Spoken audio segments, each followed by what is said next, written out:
The Art of Culinary Spaces takes you today to Raleigh, which seamlessly merges the excitement of pickleball with a culinary experience that caters to the modern athleisure lifestyle. In this video, we'll explore how Culinary Advisors tackles the unique challenge of connecting food service across two buildings, creating an inviting atmosphere that enhances both physical activity and dining. Join me in welcoming FCSI member Kelsey Kettner to the program as she unpacks this innovative design. Well, Kelsey, welcome to the show today, and I appreciate you joining our podcast. We're here today to talk about Raleigh Pickleball in Charlotte, North Carolina. And starting off the podcast, like I do everything for Project Showcase podcast, is how did this project come about for you guys? Yeah, so we actually got this project from a longtime client of ours. It was a referral from them, Founding Farmers. They have a consultancy side, and so they recommended us, and they were already working on the project, doing menu development and stuff, and grabbed us on board to do the design. Very good. Got to love those repeat customers, right? Yes. And in the beginning, when you guys got it, what was the project's timeline from design to completion, and roughly the budget they had to work with? So the timeline when we first joined was, of course, fast. Like most projects, always want it as soon as possible. And then as we got into the design and we really started to analyze the blocking plans, we took a little bit more time and really wanted to get it right. So the timeline kind of expanded a little bit. Based off the client's feedback, they really wanted to take time to get it right. This is their first location. And they also want to make more kind of this as their prototype and produce and make more kind of like a Topgolf, but pickleball. Yeah. And then the budget was really tight in the beginning. This was during COVID, so prices were, of course, really high. Stainless steel, for example, was skyrocket. So we worked really hand in hand with the dealer and really did a lot of VE processes in the end and really got the budget down to where they needed it. Now, when you get a project like this, like you said, it's the beginning of a prototype. You don't know for sure what the end's going to look like when you start on it. And you also know that this is the prototype that they want to do a lot more of these moving forward. As you start designing the food service elements for Raleigh, what excited you most about being a part of a project that could become a prototype for future references? It's always exciting doing a prototype because when they get in the space, they're going to learn what they like and dislike in the facility. We get to kind of shape like things that are going to continue on throughout their whole process. Hopefully they make tons of these operations throughout the country. So it's fun to be on the front end. You get to see and just be there for them and see how they trend. Now, this is a unique place because you talk about it in the article and some of the pictures, and I personally have been to this location as well now. There's two separate buildings and outdoor areas along with this entertainment center.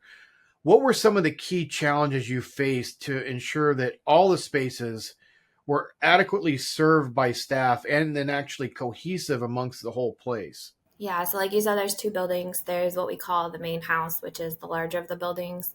And then there's what we call the annex building, which is there's a pickleball court in between that connects the two. And so it's kind of a large campus. The main house has indoor pickleball courts, a cafe, a bar, and pizza. Okay. And then the annex has a large restaurant, and then it's usually used for their event spaces whenever they rent them out. Mm-hmm. Whenever we were designing this, we really had to make sure it was cohesive across the campus. We didn't want one building to feel like it had all the food service and then the other kind of be neglected. And we also wanted to bring people over to the annex, which is a smaller building. So we tried to make it where food was available, drinks. It was very accessible. Okay. If you're here in the indoor pickleball courts and you're playing, you have the cafe, you have the bar there, you can grab a drink, you can be social with your friends. If you wanted to go sit down at a nice restaurant, then you can go over to the annex building. There's an open kitchen over there, so you can kind of see some action. You can sit down, talk with your friends. Also, the annex building's bar is an indoor-outdoor bar, so you can kind of sit in the restaurant and see out on the outdoor pickleball courts. And then also the outdoor pickleball courts can use that bar while they're out there. So we just try to make it spread out where it's accessible to everybody. And then going a little bit deeper into that too, can you kind of talk to us a little bit about the specific design choices you made for both bar areas in the main house and the annex, such as, you've got this custom oven now. You talked about in the article about the espresso machine had to be front and center. How did you ensure that the ovens and the espresso machines not only looked great aesthetically, but also had to be, attractive and functional? So this is a recreation center, so we really wanted it to kind of have like fun food service elements. So Okay. the pizza oven is bright yellow, Yeah. just to mimic a pickleball. Um, and then you can it's all open, it's out in the open. So right when you walk in, you can see them tossing dough in the air, and you can see the open flame in the oven, and it's bright and really draws your eye to it. The bar is also right when you walk in. You can see some action there, people making cocktails. They have a whole wall of bar taps that you can see, so you can figure out what you want before you sit down. And then the espresso cafe area has a pickup window on the outside. So Okay. it's not only visible from when you're inside, but they have a lot of outside recreation type of things so that you can walk up to the window, grab a coffee, or maybe you're just walking through the neighborhood and you want to grab a coffee. It's all very visible and just fun. Okay. It's a recreation center. We wanted to make sure it kind of played on that. And Uh, Being it was a new concept, I mean, what was it like working with? I mean, you worked directly with the owners, Barrett Worthington, Megan Charity.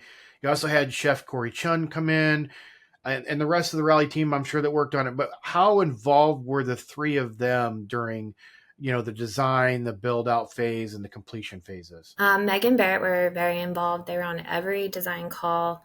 They were there making decisions. They were learning. They were leaning into our advice on everything. And then the chef actually came on after the design, so we Okay. didn't get to work with him as closely. Now, the primary kitchen, where a lot of the food does come from, is in a separate building from the main bar and cafe, if I'm correct. What operational strategies did you have to implement to make sure that, the service was able to come back and forth between the buildings with minimal disruptions? Yeah, so the main kitchen is in the annex building, the smaller of the buildings. It is on the restaurant side of the building. We had some operational challenges because we wanted to make sure that food could come over sun, rain, shine, any Yeah. weather. So we provided a covered walkway that patrons can use while they're using the facility, and then also the staff can use while they're bringing food over. And then on the cafe side, since they're having to bring food all the way from the annex building over to the main house, Yeah. we set it up to where there's a walk-in cooler behind, hidden in the back kitchen in the Okay. cafe, so that they could hold, food for peak times, and they're not like having to transfer food during like a rush time. So Yeah. they always have it available. What do you think sets Rally apart from other athleisure and social venues? I mean, it's a big footprint, and pickleball is spread out a little bit more than some athleisure places. So, what do you think separates this with their food service and the sports part of it from others? So from the beginning, they put a lot of focus on the food and beverage. Where, I mean, I don't really go to a Topgolf to eat their food. I go for the fun.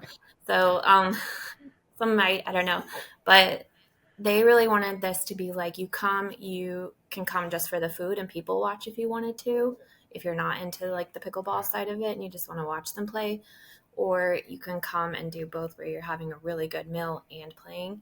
They also Okay. are really great about bringing in the community. I have them on LinkedIn, and they are huge in their community. They have artists Nice. making shirts and pickleball bags, and they also have tons of events. So I feel like they're putting a huge emphasis on the community side of it, where you don't see quite as much in the other athleisure facilities. Very nice. What do you think, based on everything you've done with Rally and worked on, and now that it's been open for a little bit, what advice do you give to other designers that might be working on a multi use recreational or hospitality space? These facilities can get really large because of, the courts.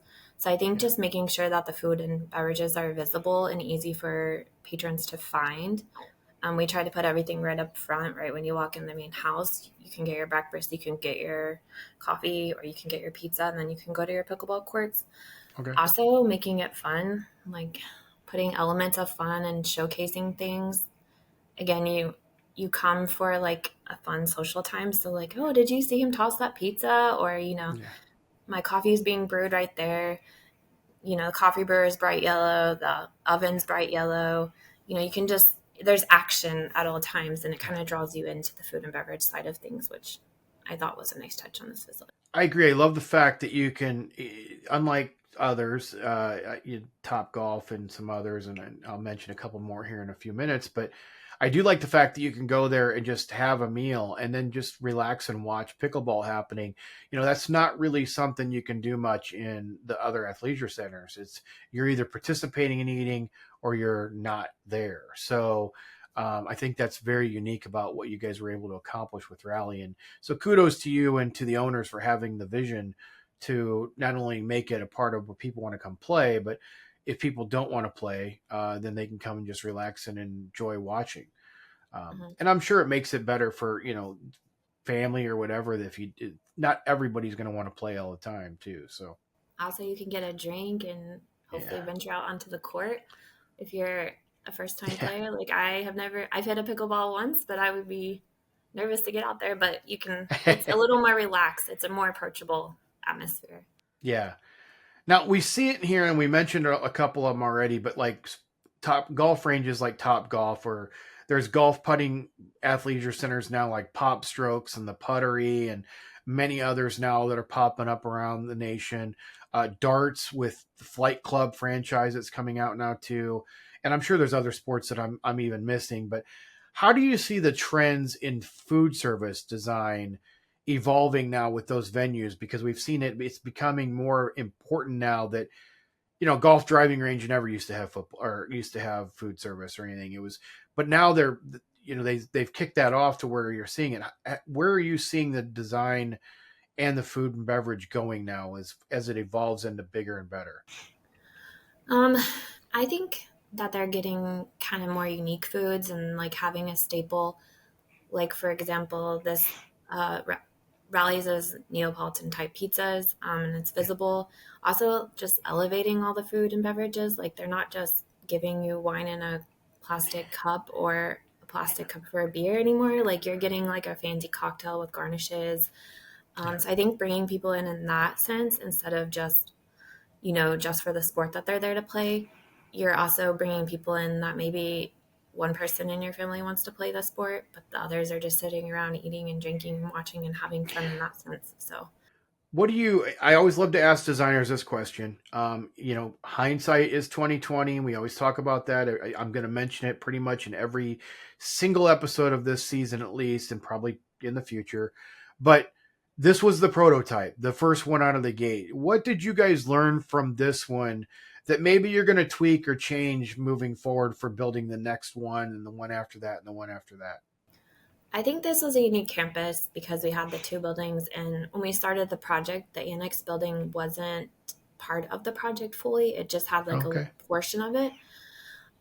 So I think probably in the future or further future prototypes, maybe having not the food service so split would probably benefit operationally for them. But this Yeah. was just kind of how it fell with the unique site and the campus. And we got the annex building kind of later in the project where we're like, oh, that's great. This is where deliveries are going to happen. It's easier, on this side, and then events. And we kind of wanted to draw people over. And that's when we added the restaurant. And we also didn't want to duplicate a lot of equipment in this sense because of the tight budget. You didn't Yeah. want to have a mixer on this building and then a mixer on that building because it can get really expensive. So Yeah. I'm sure in future it would be more consolidated, hopefully, and not them Okay. having to cart over just because of how this one laid out with the buildings. Yeah, yeah, and obviously, I'm sure that will be depending on the space and location of wherever the next ones are too. How can the public find out more about you and Culinary Advisors? You can go to our website, culinaryadvisors.com. We're also big on LinkedIn. We keep that up to date. We have Facebook, Instagram, just all Culinary Advisors. Find us easily. Well, Kelsey, that's all I've got for you today, and thank you for joining us on the show. To learn more about this project and to see the pictures and the blueprints and the fact that they even made the cover of this edition in 2024, you can visit our website at fcsita.org. Here you can view the Project Showcase publication and former issues of it. You can watch more of our podcasts featuring our consultant members, learn about FCSI membership if you're a consultant, and more importantly, how an FCSI consultant can help you on your next project. Thank you for joining us for this edition of the Art of Culinary Spaces. We hope this conversation has sparked your creativity and inspired new ideas within the world of food service design and planning. Make sure to hit that like and subscribe button so you don't miss out on all of our future podcasts. Stay tuned for our next episode when we explore another groundbreaking project and exceptional design from FCSI members that are transforming the culinary landscape.